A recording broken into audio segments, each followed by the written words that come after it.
You're watching BBN Tonight on your official UK sports station, LEX 18. Presented by Central Bank, the official bank of UK athletics. Welcome back to BBN Tonight. Yes, so excited about this. Always love to bring in the voice of the Wildcats. Tom Leach, how you doing, Tom? Doing well. Well, it's June 1st. Dead period's over. Recruits back on campuses across the country. But how do you feel this helps out Kentucky's program specifically? I think it's always best when you can get players to come onto the campus.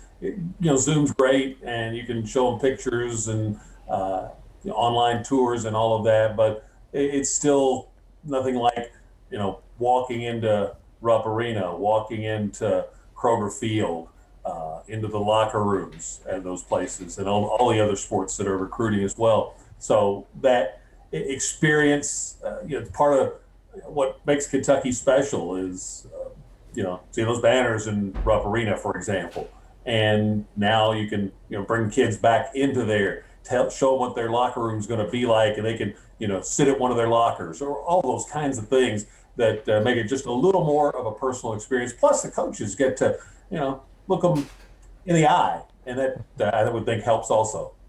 Definitely. Always plenty of NBA headlines when UK is involved. Enes Kanter and the Portland Trail Blazers against the Denver Nuggets. That's at 9 o'clock tonight on NBA TV. Of course, Jamal Murray is still out after tearing his ACL earlier this season.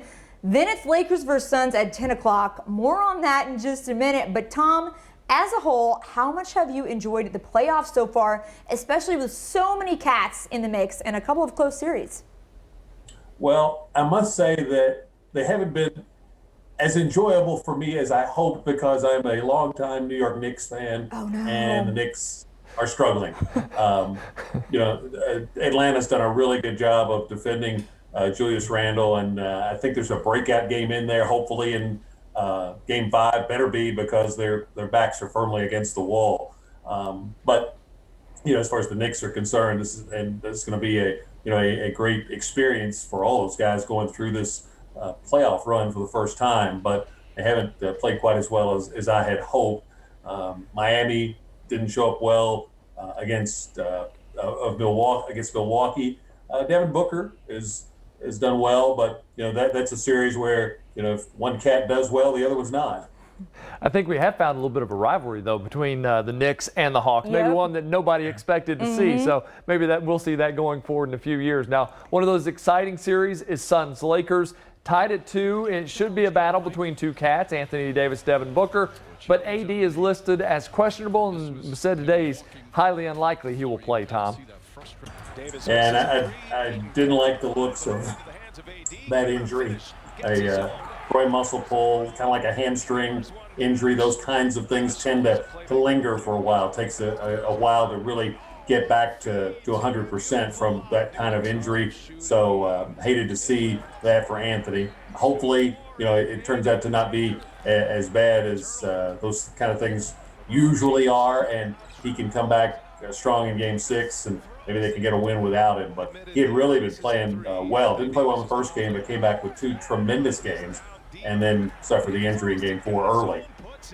And Tom, we cannot talk about the playoffs without talking about some of these losers in the stands. You heard us talk about Emmanuel quickly dealing with it earlier. Now, Tom, what is going on with these fans? I tell you one thing, a lot of times things trickle down from the NBA in terms of style of play and those kinds of things. I hope fan behavior does not trickle down to the college game. It's embarrassing. Hopefully they can get a handle on it. It's shameful. Yeah, and something I don't want to see when we hopefully get things back to normal in some of our area teams and everything. We don't want to see that happen as well. No. All right, some normalcy returning to Kentucky basketball. Coach Cal has pretty much locked in his roster, and the guys have moved on to campus.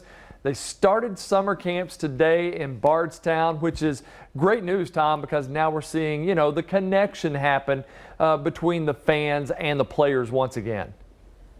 Cal is excellent at turning the roster over and resetting the team, rebooting the team every year. Last year was an exception to that. and not coincidentally, he didn't get the normal set of circumstances. They didn't get to do the bonding, the togetherness that they like to have. That's a big part of how he operates, and so that was taken away from him. So now he gets it back. They get to do, I think this will be a really tight-knit team.